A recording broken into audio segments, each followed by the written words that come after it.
एक बार की बात है, चंदन की शादी पास ही के गांव में रहने वाली कंचना से होती है। कंचना की विदाई हो रही होती है कि तभी कंचना की माँ कंचना को लड्डू गोपाल की मूरत देती है और कंचना से बोलती है, ये ले बेटी तेरे लड्डू गोपाल, तू हमेशा इनका ध्यान रखती है और आज इनके बिना ही जा रही है।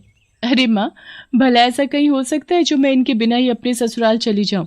कंचना अपने लड्डू गोपाल को अपने हाथों में लेकर डोली में बैठ जाती है। फिर सभी डोली उठाकर अपने गांव की ओर लेकर चल देते हैं। आधे रास्ते पहुंचते ही चंदन के पिता श्यामलाल चंदन से बोलते हैं, अरे चंदन बेटा, आज तो बहुत चटक धूप है और चलते चलते मेरे तो पैरों में भी दर्द हो गया है। हाँ पिताजी, आज धूप तो सच में बहुत तेज है। ऐसा करते हैं, कुछ देर उस पेड़ के नीचे रुककर आराम करते हैं, फिर चलते हैं।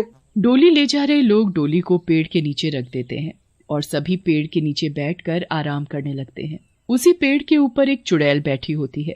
वो डोली को देखती है और बोलती है, अरे वाह, देखो तो कितनी सुंदर डोली है। फिर वो चुड़ैल पेड़ से उतरकर नीचे आती है, पर किसी को भी वो चुड़ैल दिखाई नहीं देती। मैं तो कब से ऐसी ही सजी हुई डोली में बैठना चाहती थी। आखिर आज ये मौका मिल ही गया मुझे। ऐसा बोलकर चुड़ैल डोली के अंदर देखती है और चिल्लाते हुए बोलती है, अरे ये क्या, ये लड़की तो हाथ में भगवान की मूर्ति लिए बैठी है। अरे अब मैं क्या करूं, कैसे इस डोली में बैठूं? कि तभी चंदन बोलता है, चलो भाइयों, बहुत आराम कर लिया, रात होने से पहले घर भी तो पहुंचना है। फिर सभी डोली लेकर चलने लगते हैं। अरे ये सब तो डोली लेकर चल दिए, अब मैं क्या करूं? फिर चुड़ैल डोली के नीचे चिपक जाती है और जोर जोर से हंसते हुए बोलती है, अरे क्या हुआ अगर मैं डोली में नहीं बैठ पाई तो? डोली के नीचे ही चिपक कर डोली के मजे ले लेती हूँ। कुछ ही देर में सभी गांव पहुंच जाते हैं। चंदन अपने घर के बाहर डोली रखवाता है कि तभी चुड़ैल डोली छोड़कर वहीं खड़ी हो जाती है।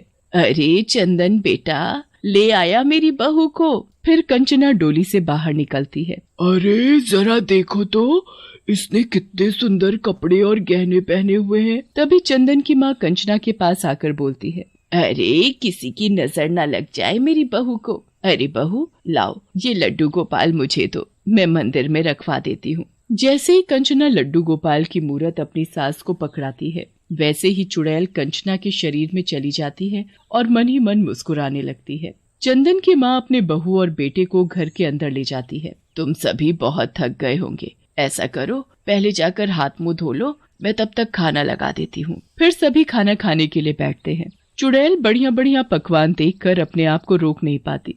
अरे वाह, इतना बढ़िया बढ़िया खाना, कितने सालों के बाद मुझे इतना बढ़िया खाना खाने को मिलेगा। अरे बहू, ये क्या बोल रही हो? अरे माँ जी, वो तो मैं ऐसे ही मजाक कर रही थी। फिर चुड़ैल जल्दी जल्दी खाना खाने लगती है। कंचना को इस तरह से जल्दी जल्दी खाना खाते देख सभी बड़े हैरान हैं, पर किसी को पता नहीं चलता कि कंचना के अंदर एक चुड़ैल है। अरे बहू, आराम से खाना खाओ। अरे माँ, वो कंचना ने सुबह से कुछ नहीं खाया है ना, इसीलिए ऐसे जल्दी जल्दी खाना खा रही है। फिर खाना खाकर सभी अपने कमरे में सोने के लिए चले जाते हैं। अरे मेरी प्यारी कंचना, देखो मैं तुम्हारे लिए ये लाल गुलाब लाया हूँ। अरे इस लाल गुलाब का मैं क्या अचार डालूं? अगर कुछ लाना ही था तो मेरे लिए एक गिलास ताजा खून ले आते। अरे भाग्यवान, ये क्या बोल रही हो? अरे अजी, मैं तो मजाक कर रही थी। अरे आज तो हमारी सुहाग रात है, आओ आओ मेरी प्रियतमा, मेरे पास बैठो, मैं तुम्हारे बालों में ये गुलाब का फूल लगा दूं। अजी मुझे तो बहुत जोरों से नींद आ रही है। ऐसा बोलकर चुड़ैल सो जाती है। बताओ जरा, आज हमारी सुहाग रात है और ये है कि सो गई। चलो कोई नहीं, वैसे मैं भी बहुत थक गया हूँ, मैं भी सो जाता हूँ। अगले दिन सभी नहा धोकर तैयार होकर अपने कमरे से बाहर आते हैं। अरे बहू, आज तुम्हारा पहला दिन है, इसलिए सबसे पहले मंदिर में भगवान का आशीर्वाद ले लो। कंचना मंदिर में जाने से डरने लगती है और बोलती है, अरे माँ जी, भगवान का आशीर्वाद भी ले लेंगे, वो कौन सा कहीं भागे जा रहे हैं। पर माँ जी, मुझे तो बहुत जोरों से भूख लगी है, पहले कुछ अच्छा सा खाने के लिए दे दो। हाँ माँ, मुझे भी जल्दी से नाश्ता दे दो, मुझे आज जल्दी काम पर जाना है। फिर चंदन और श्यामलाल नाश्ता करके काम पर चले जाते हैं। उनके चाहते ही चुड़ैल आंगन से एक मुर्गी पकड़ लेती है। अरे कंचना बहू, ये क्या कर रही हो? छोड़ो बेचारी मुर्गी को। माँ जी, मैं सोच रही हूँ कि इसे ऐसे ही खा लूं या फिर पकाकर खाऊं। हे भगवान, कैसी बातें करती है रे ये। अरे तू बहू है कि कोई चुड़ैल जो इस तरह की बातें करती है? आने दे चंदन को, फिर देख सब बताती हूँ उसे। अरे माँ जी, मैं तो बस आपसे मजाक कर रही थी और आप हैं कि बुरा ही मान गई। इस तरह का मजाक मुझे कतई पसंद नहीं है। अब चलो महारानी, घर के काम में मेरी मदद कराओ। सुबह से बस मैं ही काम में लगी हुई हूँ। अरे मुझे कोई काम वाम नहीं आता, ये घर काम सब आप ही संभालो, मैं तो चली अपने कमरे में सोने। फिर चुड़ैल अपने कमरे में सोने चली जाती है। कुछ देर बाद शाम हो जाती है। चुड़ैल नींद से उठती है और शीशे के आगे खड़े होकर गाना गाते हुए तैयार होने लगती है। सजना है मुझे सजना के लिए, सजना है मुझे।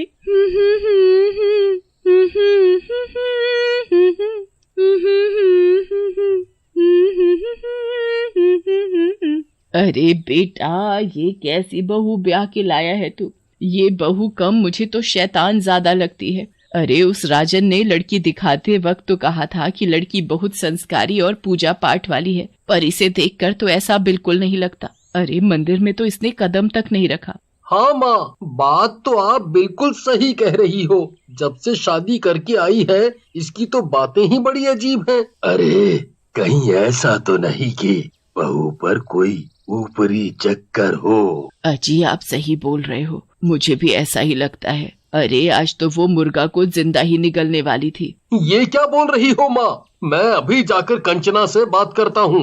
चंदन कमरे में जाकर देखता है तो उसके होश उड़ जाते हैं। कंचना गाना गाते हुए शीशे के आगे तैयार हो रही होती है और तभी चंदन की नजर शीशे पर पड़ती है तो शीशे में उसे कंचना नहीं बल्कि एक डरावनी चुड़ैल दिखाई देती है। चंदन उल्टे पैर वहाँ से भाग लेता है और अपनी माँ और पिताजी को सब बताता है। अजी मुझे तो पहले ही शक था। अजी अब क्या होगा? अरे भाग्यवान, तुम चिंता मत करो, मैं अभी पास के गांव से तांत्रिक बाबा को बुलाकर ले आता हूँ। फिर श्यामलाल जल्दी से तांत्रिक बाबा को बुला लाता है। तांत्रिक बाबा कंचना के पास जाते हैं और मंत्र पढ़ना शुरू कर देते हैं। मंत्र कान में पड़ते ही कंचना एक डरावनी चुड़ैल के रूप में बदल जाती है और जोर जोर से चिल्लाने लगती है। आखिर तुम सबको मेरे बारे में पता चली गया, अब देखना मैं किसी को नहीं छोड़ूंगी। कंचना को चुड़ैल के रूप में देखकर सभी के होश उड़ जाते हैं। ए चुड़ैल, इस बेचारी लड़की का शरीर छोड़ दे, नहीं तो मैं तुझे अभी के अभी जलाकर राख कर दूंगा। बड़ा आया मुझे जलाकर राख करने वाला। अरे वो बूढ़े बहुत देखे हैं तेरे जैसे तांत्रिक मैंने, मैं भी देखती हूँ मुझे कैसे इसके शरीर से बाहर निकालता है। अरे चुड़ैल, मेरी कंचना को छोड़ दो। अरे उसने तुम्हारा क्या बिगाड़ा है जो तुम उसके शरीर में आ गई हो? चुड़ैल जोर जोर से हंसते हुए बोलती है। मुझे सजने संवरने का बहुत शौक है और ये बुढ़िया बहुत बढ़िया बढ़िया पकवान बनाती है।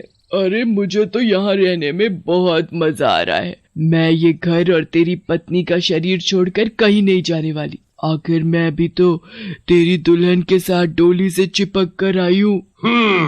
तो तू ऐसे नहीं जाएगी, रुक अभी बताता हूँ तुझे तो मैं। फिर तांत्रिक बाबा जोर जोर से मंत्र पढ़ने लगते हैं। मंत्र सुनते ही चुड़ैल को गुस्सा आ जाता है और वो तांत्रिक को उठाकर जमीन पर पटक देती है। देखी मेरी ताकत, बड़ा आया मुझे इस घर से निकालने वाला। अरे मर गया रे, इसने तो मेरी कमर ही तोड़ डाली। अरे भैया, इस चुड़ैल को तुम्हारी बहू के शरीर से निकालना अब मेरे बस की बात नहीं। मैं तो चला यहाँ से, कहीं ये चुड़ैल मुझे ही ना मार डाले। ऐसा बोलकर तांत्रिक बाबा वहाँ से भाग जाता है। तभी चंदन की माँ मंदिर से गंगा जल और लड्डू गोपाल जी की मूरत लाती है। भगवान की मूरत देखकर चुड़ैल जोर जोर से चिल्लाने लगती है और कंचना के शरीर से बाहर निकल आती है और कंचना जमीन पर गिर पड़ती है। फिर चंदन की माँ चुड़ैल के ऊपर गंगा जल के छींटे मारती है। गंगा जल पड़ते ही चुड़ैल बुरी तरह से जलने लगती है और छटपटाते हुए बोलती है,